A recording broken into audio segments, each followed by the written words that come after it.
दोस्तों नमस्कार। आशा है कि आप अच्छे होंगे, आपका दिन खुशी से गुजरे। इसी के साथ हम इस वीडियो का शुभारंभ करते हैं। पहले हम आपको कहना चाहते हैं कि वीडियो को शेयर ज़्यादा से ज़्यादा करो। जो परिचित होते हैं ना आपका वीडियो शेयर करेंगे, जो बहुत नज़दीक हैं वो ना सब्सक्राइब करेंगे चैनल को। ये बात तो हमने जान ली है, तो हमारा तो कोई गुरेज नहीं है उन लोगों से। लेकिन जो लोग वास्तव में इस वीडियो में जानकारी अच्छी रखते हैं, जानकारी है, कुरान की जानकारी है और जो हम बता रहे हैं उस पर विश्वास रखते हैं, तो इस वीडियो को शेयर कीजिए। बाकी उन मूर्खों के लिए नहीं है ये वीडियो, जिनको कुरान की ABCD नहीं आती, जो ये कहते हैं सारी किताबों में अच्छा लिखा है। अगर सारी किताबों में अच्छा लिखा है तो फिर मनुस्मृति को क्यों जलाते हैं आप? तो कुरान में जो गंदा लिखा है उसके बारे में कोई चर्चा नहीं करते। ये हैं मूर्ख, धूर्त है, मुनाफिक हैं, जो कि कुरान की सच्चाई से आंखें बंद करने मूंद रहे हैं। और मज़े की बात यह है कि पूरी दुनिया के लोग, समझदार लोग इस पर बोलने को तैयार नहीं है। आदरणीय नरेंद्र मोदी जी में ये हिम्मत है, ये जज्बा है, ये 56 इंच का सीना लेने वाले, कि कुरान की इन आयतों के बारे में कुछ बोल सकें? कुछ नहीं बोलेंगे। लोग कहते हैं वो अपना काम करते हैं, बोलते कुछ नहीं है। तो जब आप बोलते हो, विचार व्यक्त करते हो, आप जब भाषण देते हो, तभी तो फिर भाव उसका पड़ता है। तो ये बोलते नहीं है, ये बहुत बड़ा पाप कर रहे हैं। नरेंद्र मोदी हो या कोई XYZ या मैं ही हूँ, अगर आप बुराई के खिलाफ नहीं बोलेंगे तो बुराई बढ़ती चली जाएगी। और यही वजह है कि नूपुर शर्मा ने जब बोला, सही बोला कि मोहम्मद ने 6 साल की उम्र में आयशा बिन्त अबू बकर से शादी की और 9 साल की उम्र में उसके साथ बलात्कार किया। हाँ, ये बलात्कार है, ये पीडोफाइल 54 साल का आदमी एक 9 साल की लड़की के साथ। तब मोदी जी नहीं बोले, सरकार नहीं बोली, नूपुर शर्मा को पार्टी से निकाल दिया, विजय कुमार जिंदल को पार्टी से निकाल दिया। ये है पॉलिटिशियंस का काला चेहरा। हर पार्टी के काले चेहरे हैं। कोई पॉलिटिशियन जो अपने आप को सच्चा साबित करे है वो ही नहीं सकता। आचार्य रजनीश ने कहा है कि सबसे ज्यादा बड़े धूर्त व्यक्ति आज राजनीति में आ रहे हैं, इसलिए राजनीति का बुरा हाल है। यही जो मुख्यमंत्री है दिल्ली की, रेखा गुप्ता ने भी एक बार कहा था कि अरविंद केजरीवाल इसलिए जन्मदिन नहीं मनाता कि उसका वीडियो नहीं है उसके जन्म पैदा होने का। तो मैं रेखा गुप्ता से पूछना चाहता हूँ, आप मुख्यमंत्री बन गए, आप पुराने ट्वीट डिलीट कर रहे हो, क्या आप लोगों के वीडियो हैं या बीजेपी वालों के सबके वीडियो या कांग्रेस वाले जो भी बोला XY उनका वीडियो है? तो आप अपना जन्मदिन आपको नहीं मनाना चाहिए। क्यों बड़े बड़े पोस्टर छापे जाते हैं आपके जन्मदिन के? तो पॉलिटिशियन इतने ही धूर्त आ गए हैं, उसकी वजह यह है कि अच्छे साफ सुथरे लोग राजनीति में नहीं आ रहे, जो कि आना चाहिए। तो हम आते हैं, अब कतर आया पैरों के नीचे। क्यों? अल्लाह कतर को नहीं बचा पाया? थानी यहाँ भागा भागा आया, ये नूपुर शर्मा के लिए बड़े पंख निकाल रहा था। अरे तुम्हारी किताब गलत है, तुम्हारी किताबों से हम बता रहे हैं और बताते रहेंगे। अगर हम सब इकट्ठे होते तो सलमान मोमी का नाम मारा जाता, कन्हैया लाल की हत्या नहीं होती, बहुत लोगों की हत्या नहीं होती। और यूट्यूब वालों, तुमको लगता है कि अगर हम गैर मुस्लिमों के बचाव के लिए कुरान की आयतें, कल परसों आपने हमारे वीडियो पे स्ट्राइक लगाई, लेकिन आपने स्ट्राइक फिर हटानी पड़ी। तो आप चाहते हो कि गूगल और यूट्यूब को भारत से बाहर खदेड़ दिया जाए, या आप चाहते हो कि आपके दफ्तरों के खिलाफ, आपके खिलाफ हिंसा हो? आप यही चाहते हैं, बदनाम करना चाहते हैं आप हम लोगों को। ये सरकार तो गूंगी बहरी है, इस सरकार को तो हम वोटों से इसकी जागृत कर देंगे। तो मज़े की बात है, पूरी दुनिया के ये जो अमेरिका मदद देता है इन इस्लामिक कंट्रियों को, कहाँ जाता है? जो इस्लाम को मानता है वो जिहादी है, पूरा देश जिहादी है, सारे इस्लामिक कंट्री आतंकवादी हैं, क्योंकि ये उसी कुरान में, उसी इस्लाम में विश्वास रखते हैं जो दूसरों को, गैर मुस्लिमों को कत्ल करने के लिए बात करती है। आइए इसी की परिक्षेप में हम कुछ आयतें बताते हैं, जिससे सत्यता जाहिर हो जाएगी कि कुरान वास्तव में एक ऐसी किताब है जो दुनिया का विनाश करती है, दुनिया के लोगों का विनाश करती है, दुनिया की सिविलाइजेशन का विनाश करती है। पूरी दुनिया की लानत और पनौती है इस तरह की विचारधारा जो पूरी दुनिया में आज गुंडागर्दी कर रही है। ये सब कुरान की वजह से हो रहा है। तो कुरान को शरीफ कहने से पहले 100 बार सोचो, क्या वास्तव में कुरान शरीफ है? और जो ये कहावतें हैं कि परिंदों में कबूतर कभी मंदिर में बैठता है, कभी मस्जिद पर बैठता है, अगर कबूतरों में हमारी तरह दिमाग होता तो वो भी अल्लाह को, इस्लाम को और पैगंबर को लानत भेजते कि लानत है ऐसे अल्लाह पर जो हमारे को खाने का भोजन समझता है, लानत है ऐसे अल्लाह पर जो गैर मुस्लिमों के खिलाफ पशु पक्षियों और काले कुत्तों को मारने की बात कहता है। तो कबूतर भी लानत भेजते। ये शायरी से दुनिया नहीं चला करती। जो सच्चाई है उसको समझो नहीं, आगे आने वाली जनरेशन आपकी बर्बाद होने वाली नहीं है। गैर मुस्लिमों की इसी मूर्खता ने इसी इस्लामिक विचारधारा को इतना ज़्यादा पनपने दिया जो आज पूरी दुनिया के लिए एक डेंजर बन गई है। कुरान एक डेथ वारंट है गैर मुस्लिमों के लिए। ये मूर्खों को बात कब समझ में आएगी? ये लोग वो उस तरह के कबूतर हैं जो बिल्ली को देखकर अपनी आंखें बंद कर लेते हैं और कहते हैं बिल्ली तो मुझे नहीं देख, मैं तो बिल्ली को नहीं देख रहा, लेकिन वो आपको तो देख रही है। उनका तो उद्देश्य खुला है कि हम पूरी दुनिया में इस्लाम फैलाएंगे और आप लोग उनके कुरान की मजम्मत करने के बजाय, आलोचना करने के बजाय उसकी फेवर करते हो। तो मूर्खों, तुम्हारी वजह से ही जो इस्लामिक विचारधारा है, जो इतने लोग कत्ल हुए, ऐसे मूर्खों की वजह से ही कत्ल हुए। आइए कुरान की उन आयतों को बताते हैं, शुरू करते हैं चैप्टर 9 का अल तौबा या अत तौबा जो भी कहिए, 71वीं आयत से शुरू करते हैं। कल हमने 70 आयतें बताई थी, आज हम 100 तक जाएंगे। तथा ईमान वाले पुरुष और स्त्रियां एक दूसरे का सहायक है। वे भलाई का आदेश देते हैं, बुराई से रोकते हैं, नमाज की स्थापना करते हैं, ज़कात देते हैं, अल्लाह और उसके रसूल की आज्ञा का पालन करते हैं। इन्हीं पर अल्लाह दया करेगा। वास्तव में अल्लाह प्रभुशाली तत्व है। जो ईमान वाले स्त्री और पुरुष हैं, मुस्लिम्स, वो एक दूसरे के सहायक हैं, वो भलाई का आदेश देते हैं। अब मुसलमान क्या भलाई का आदेश देगा जिनकी किताब में ही भलाई नहीं है, जिनकी किताब ही गैर मुस्लिमों को कत्ल करने की बात कहती है, जिनकी किताब ही मूर्खता और अज्ञानता की बात कहती है, जो ये कहती है कि धरती चादर की तरह फैली है, अल्लाह ने पहाड़ ऊपर से गाड़ दिए हैं और धरती स्थिर है, सूरज उसके चारों तरफ घूमता है। तो ये इस तरह की मूर्खता का उपदेश देने वाली किताब भलाई का कैसे दे सकती है जो पूरी दुनिया में फसाद की एक जड़ है। अल्लाह रसूल की आज्ञा पालन करते हैं, तो अल्लाह और रसूल की आज्ञा का पालन करने से एक मुसलमान क्या बनेगा? वो गैर मुस्लिमों को कत्ल करेगा, वो गैर मुस्लिमी औरतों को लूट कर बाज़ारों में बेचेगा, जैसे कि मोहम्मद ने बनु कुरैज़ा की औरतों को बाज़ारों में बेचा था, यहूदी कबीले की। तो यही करेगा। आप समझते हो ये अल्लाह रसूल का आदेश कैसा है? इन्हीं पर अल्लाह दया करेगा। अल्लाह तो किस पर दया करेगा? जो अपराधी हैं उन पर दया करता है अल्लाह। तो ये तो अपराधियों का पूरा गिरोह तैयार किया अल्लाह ने। अल्लाह ने ईमान वाले पुरुष तथा ईमान वाली स्त्रियों को ऐसे स्वर्गों का वचन दिया। स्वर्ग यानी कि जन्नत, जिसमें नहरें प्रवाहित होंगी, इसमें सदावासी होंगे। इस स्थायी स्वर्गों में पवित्र आवासों को और अल्लाह की प्रसन्नता, इससे बड़ी प्रदान, यही बहुत बड़ी सफलता है।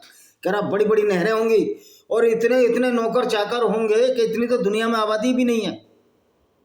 यानी कि अल्लाह की दुनिया इतनी बढ़िया है और मज़े की बात है।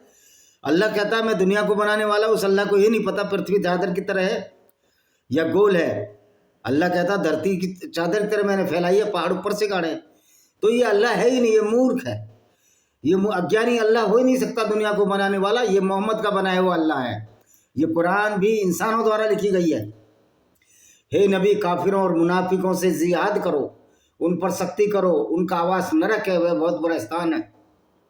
कह रहे हे नबी, काफिरों या गैर मुस्लिम और जो इस्लाम को नहीं मानते उनके खिलाफ धर्म युद्ध करो, उनका आवास नरक है। जब नरक में जाएंगे ही तो मोहम्मद को क्या चुलती या अल्लाह को क्या चुलती कि इनको मरवाया जाए?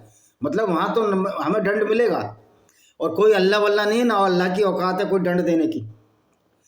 ममता बनर्जी कहती है अल्लाह का कसम, ओ ममता बनर्जी पगली, पहले तू अल्लाह को साबित तो कर दे पगली। 74 वे अल्लाह की शपथ लेते हैं, उन्होंने ये बात नहीं कही, जबकि वास्तव में उन्होंने कुफ्र की बात की है। कह रहे हो अल्लाह की शपथ तो ले लेते हैं, लेकिन वो कुफ्र की बात करते हैं और इस्लाम ले आने के पश्चात काफिर हो गए। काफिर इसलिए हो गए कि मोहम्मद झूठ बोलता था, कुरान झूठा है, अल्लाह झूठा है, काल्पनिक है, इसलिए वो काफिर हो गए। और आज तो पाकिस्तान में मुझे बड़ी खुशी है कि हीरा मलिक नाम का एक फिल्म एक्टर है, वो कह रहा था कि पाकिस्तान में, उसका वीडियो मैं देख रहा था, पाकिस्तान में फिल्म बनाने वाले नास्तिक हैं। भाई नास्तिक है तो हैं नास्तिक, तुमको क्या चुल है? क्योंकि इस्लाम में नास्तिकों को भी कत्ल करने की बात कही है। तो इस्लाम तो पूरी गुंडागर्दी है। अल्लाह के नाम पर, काल्पनिक नाम पर मोहम्मद ने ऐसी गुंडों की फौज तैयार की। ये सारे इस्लामिक कंट्री गुंडे हैं। ये जो अल्लाह को मानने वाले सब गुंडे हैं, उस पर आचरण भी वैसा ही करते हैं, क्योंकि ये गुंडागर्दी है। आप दूसरों को कत्ल करो। देखो, उन्होंने ऐसी बात का निश्चय किया जो कर नहीं सके। उन्हें यही बात बुरी लगी। अल्लाह और उनके रसूल ने उन्हें अपने अनुग्रह से धनी कर दिया, यानी लूटपाट से धनी कर दिया। अब यदि क्षमा याचना करें उनके, कह रहे अब क्षमा याचना करके फिर भी इस्लाम में आ जाओ। इस्लाम में वही जाएगा जो मूर्ख होगा। अच्छा व्यक्ति तो इस्लाम में जाएगा नहीं, क्योंकि इस्लाम का पैगंबर तो काफिले लूटते थे, पेशेवर लुटेरे थे, जो कहते हैं उन पर अटैक हुए। कोई अटैक वटैक नहीं हुआ। मोहम्मद ने ही काफिले लूटे जा जाकर। बनु कुरैजा पर इन्होंने अटैक किया, उसके औरतों को बाजारों में बेचा, 700 से 900 यहूदियों को कत्ल किया। उनमें से कुछ ने, अल्लाह की 75वीं आयत, उनमें से कुछ ने अल्लाह को वचन दिया है, यदि अपनी दया से धन धान प्रदान करेगा तो हम अवश्य दान करेंगे, सुकर्मियों हो जाएगा। अल्लाह को वचन दिया। झूठ, अल्लाह है नहीं तो वचन किसको दें? अल्लाह तो काल्पनिक है, तो ये आयत भी झूठी। जब अल्लाह ने अपनी दया से उन्हें प्रदान कर दिया तो उससे कंजूसी करके और वचन से विमुख हो गए। कह रहा अल्लाह ने फिर दया पर प्रदान कर दी कि मोहम्मद ने लूट करके उनको बांट दिया, फिर वो मुसलमान नहीं बने। क्यों नहीं बने? मूर्खता की वजह से आज भी मुसलमान इस्लाम को छोड़ रहे हैं। ये बड़ी अच्छी बात है।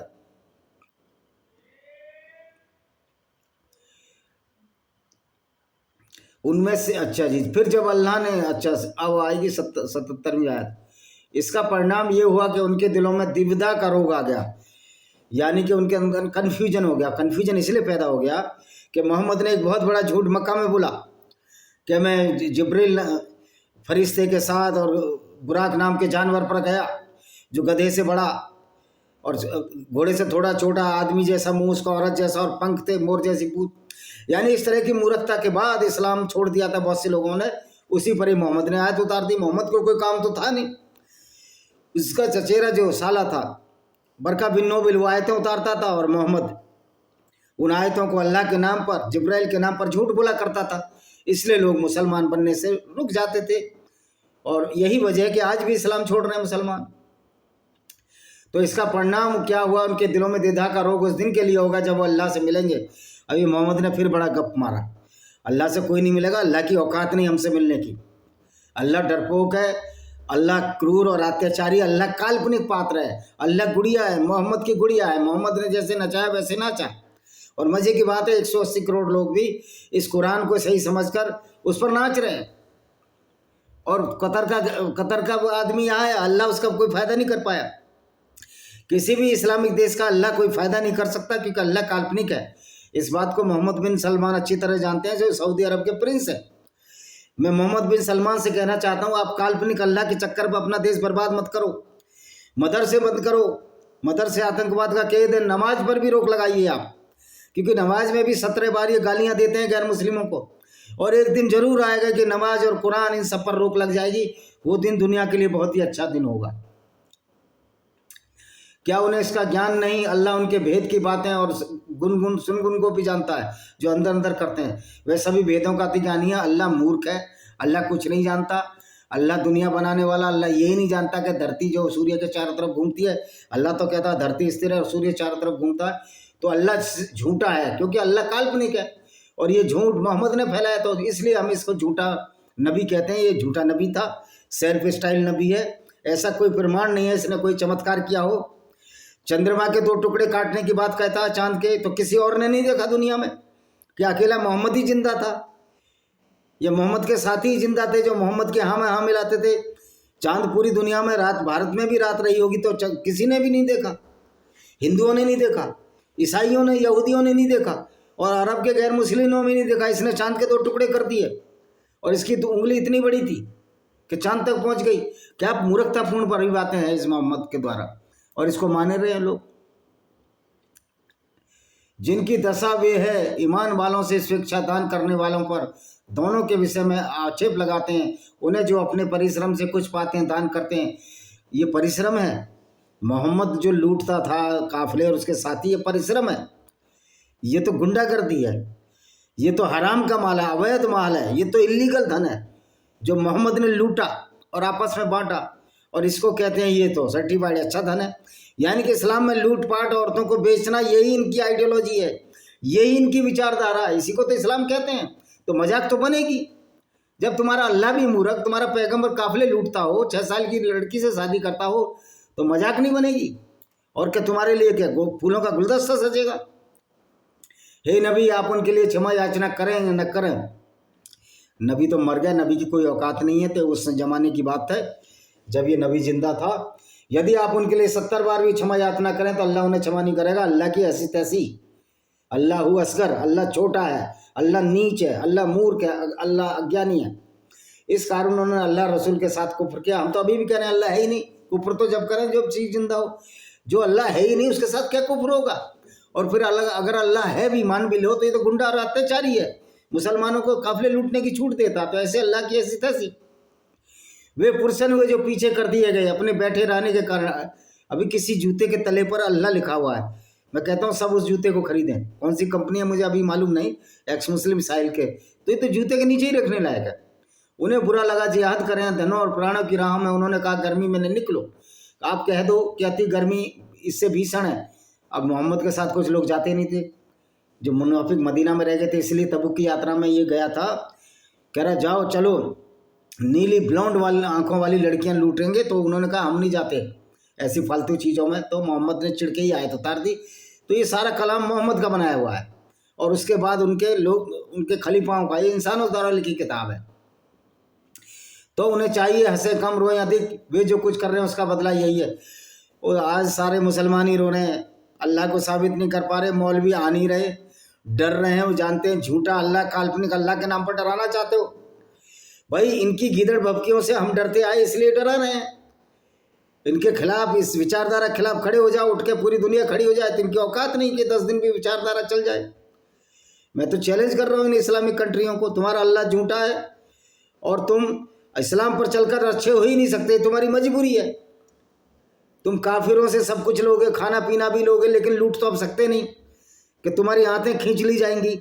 अगर कोई लुटेरा गिरोह काफिरों को लूटेगा तो अतड़ियाँ निकाल दी जाएंगी, जिस तरह इजराइल ने निकाली। अब तुम्हारी वो औकात नहीं है। अब तुम इतने फ्रस्ट्रेट हो गए हो कि गली मोहल्ले और उसमें झगड़ा करते हो, क्योंकि तुमको इस तरह की आइडियोलॉजी में आपकी कोई गलती नहीं है, हमारे मुसलमान भाई की कोई गलती नहीं है। जब इस तरह की मूर्खता शुरू से ही मदरसे में पड़ेगा तो आतंकवादी होगा, और उससे ज़्यादा क्या होगा। हे नबी, आपको अल्लाह इन गैर मुस्लिमों के किसी गिरोह के पास तबुक से वापस लाए और वो आपसे किसी दूसरे युद्ध में निकलने की अनुमति मांगे तो आप कह दें तुम मेरे साथ कभी ना निकलो। अब ये ख्वाली पुलाव बनाता रहता था मोहम्मद, कह रहा आप दूसरे युद्ध में अनुमति मांगे तो निकलो नहीं। मोहम्मद को पता ही नहीं था कि मोहम्मद तेरे जाने के बाद 14 साल बाद ये इस्लाम की नींव दरकराने लगेगी। 17वीं शताब्दी में इस्लाम, औरंगजेब 1707 साल बाद इस्लाम की धज्जियाँ उड़ने लगी थी, और आज 300 साल में इस्लाम का वो बुरा हाल हो गया है कि आप सऊदी अरब में भी मोहम्मद को हम्मार कहने वाले हैं, यानी मोहम्मद को गधा तक कहते हैं लोग। ये एक्स मुस्लिम साहिल के चैनल पर बड़ी आदम सीकर पर पड़ी हुई है, आप देख लीजिए कि मोहम्मद का क्या इज्जत अब इस्लामिक कंट्रियों में है।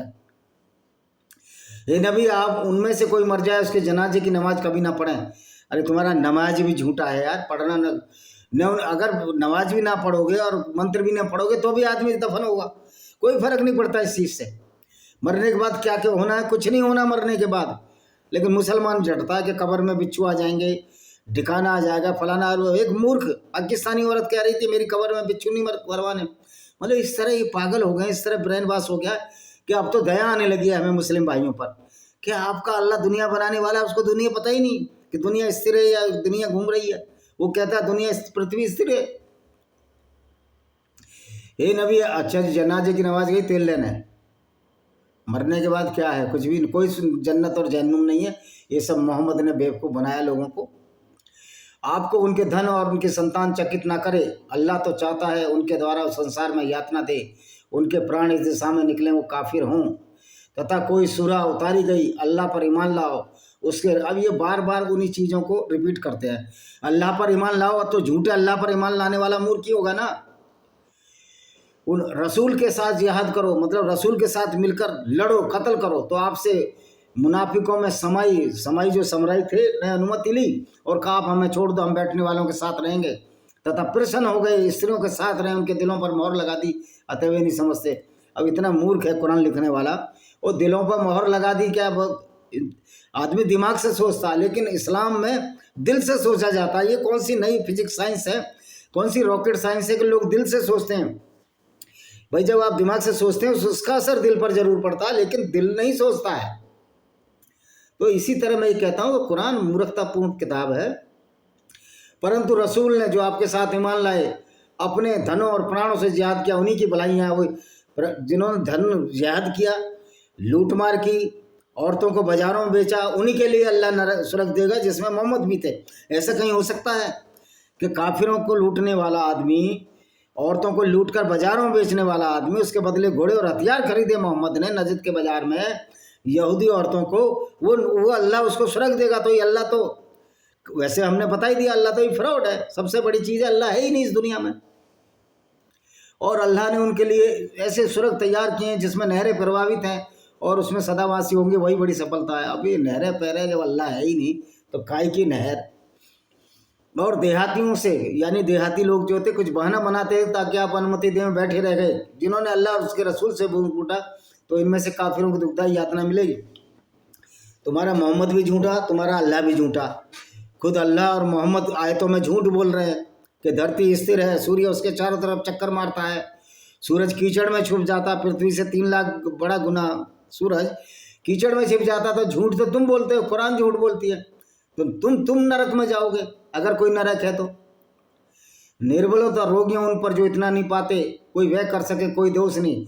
निर्बल और रोगी पर दोष नहीं। अरे तुम तो सारे के सारे रोगी हो, जो इस्लाम को मानता हो जहनी रोगी है, दिमाग का मरीज है। तुमको तो अल्लाह और रसूल के भक्त होने पर तुम जहनी मरीज हो, तुम तो लड़ ही नहीं सकते। तुम्हारे पास तो हथियार भी काफिरों के हैं, और जब तुम्हारे काफिर हथियार बरसाते हैं, तुम्हारी टट्टी निकल जाती है आतंकवादियों की, तुम्हारी पोटियां ढीली हो जाती हैं। जब किसी को मारते हो तो अल्लाह अकबर के नारे, जब खुद मरते हो, जब भारतीय सेना मारती है तो फिर तुम पसीने पसीने हो जाते हो। और जो मूर्ख है वो कहते हैं हम तो जन्नत जाएंगे। कोई जन्नत वन्नत नहीं है, बेवकूफ़ बना गया तुम्हें मोहम्मद। और उन पर जब वो आपके पास आए, आप उनके लिए सवारी की व्यवस्था कर दें, आप कहें मेरे पास इतना नहीं, तुम्हारे लिए सवारी की व्यवस्था करूं, तो इस दिशा में वापस हुए। शोक के कारण उनकी आंसू बहा रही थी।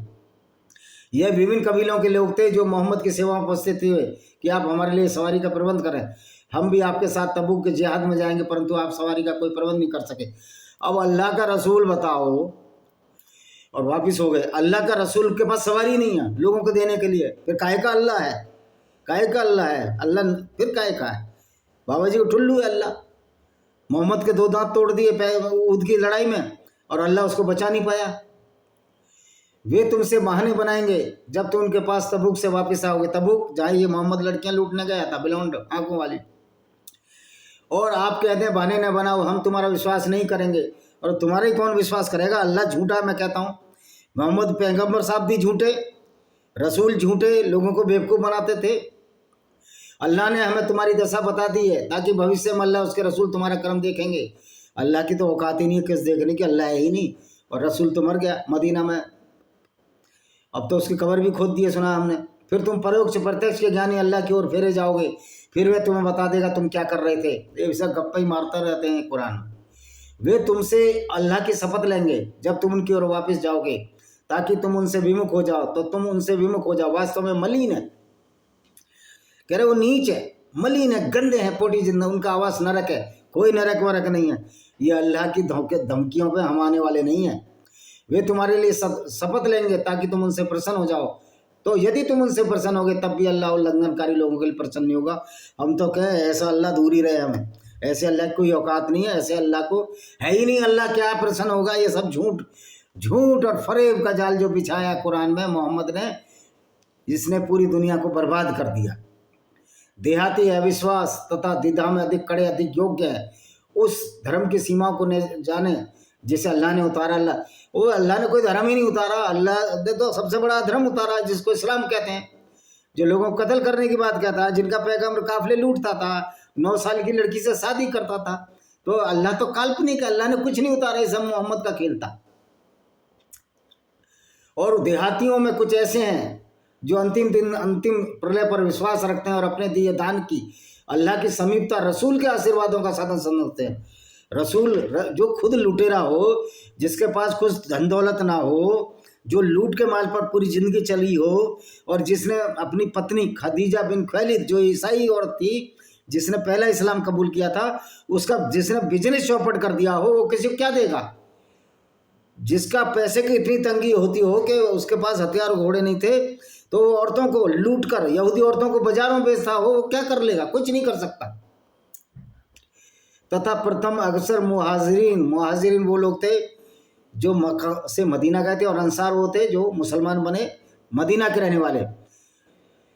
ऐसे सुकरम से उनका अनुसरण किया। ये सुकरम किया मोहम्मद ने, यानी लूटपाट, औरतों को लूटना, बाजारों में बेचना, औरतों के साथ बलात्कार करना और करवाना, जैसे कि सफिया बिन हुयैया के साथ मोहम्मद ने किया, जुवारिया के साथ किया। ये सुकरम है तुम्हारे। तो ये देख लो, इस्लाम सारी उल्टी चीज़ें इस्लाम में अच्छी चीज़ मानी जाती है। अल्लाह उनसे प्रसन्न हो गया और उससे प्रसन्न हो गए, उनके लिए ऐसे सुरग तैयार किए जिसमें नहरें प्रवाहित हैं, वे उसमें सदावासी होंगे। यही सबसे बड़ी सफलता है। ना कोई नहर है, ना कोई नरक है, ना कोई सुरग है। ये है कि मोहम्मद का ये कह सकते हैं कि सारी दुनिया को मूर्ख बना गया, और आज मुसलमान भी मूर्ख बन रहे हैं। इनका अल्लाह मूर्ख है। मैं 100 बार कहता हूँ, हसन अल्लाह यारी, नसीर अली वाजिदी, तुम सारे के सारे झूठे हो। तुम्हारा अल्लाह भी झूठा, तुम्हारा पैगंबर भी झूठा, तुम्हारा ज्ञान भी अधूरा। लोगों को बेवकूफ़ बनाते रहते हो। आप करो हिंदू धर्म पर तनकीद। अगर हिंदू धर्म में कोई गलत बात है तो होगी, तो उसका भी तनकीद वो भी होगी, उसमें क्या दिक्कत है? हमको कोई फर्क नहीं पड़ता कि विजय कुमार हिंदू है। जो गलत बात है उसको तो हम सुधार करेंगे, लेकिन तुम्हारी किताब तो हमेशा के लिए है। यानी कि गैर मुस्लिमों से लूटपाट, गुंडागर्दी, उनकी औरतों से बलात्कार हमेशा चलता रहेगा। सेक्स स्लेवरी हमेशा चलती रहेगी। यूनाइटेड नेशन ऑर्गेनाइजेशन ने जब अल्लाह और अल्लाह के बंदों के डंडा डाला, तब जाके सऊदी अरब ने साइन किए कि हम गुलाम प्रथा, सेक्स स्लेवरी नहीं करेंगे। तो तुम्हारे अल्लाह की तो औकात यूनाइटेड नेशन ऑर्गेनाइजेशन के सामने है ही नहीं। तुम्हारे पैगंबर अल्लाह की औकात काफिरों के सामने है ही नहीं। अगर सब एकजुट होकर तुम्हारी विचारधारा का विरोध करें तो तुम 10 दिन भी तुम्हारी इस्लामिक विचारधारा नहीं ठहर सकती। तो ये नेता जो है बड़े मुनाफिक है। सबसे ज़्यादा धूर्त ये नेता ही है। किसी नेता की औकात नहीं, 56 इंच वाले की भी औकात नहीं कि इस्लाम के बारे में सच्चाई कह सके। और हमारे पुलिस वाले और आर्मी वालों के लिए संदेश है कि आप इस चीज़ को समझें, कुरान को पढ़ें, और ऐसे ही किसी कहने पर कोई कार्रवाई ना करें। कुरान पढ़ें कि कोर्ट में फिर मुकदमा ही ठहर नहीं पाएगा। आप समझें और किस तरह एक दिन आप भी उसका निशाना बनोगे। 60 साल के बाद तो आपको दुनिया में ही आना है इसमें।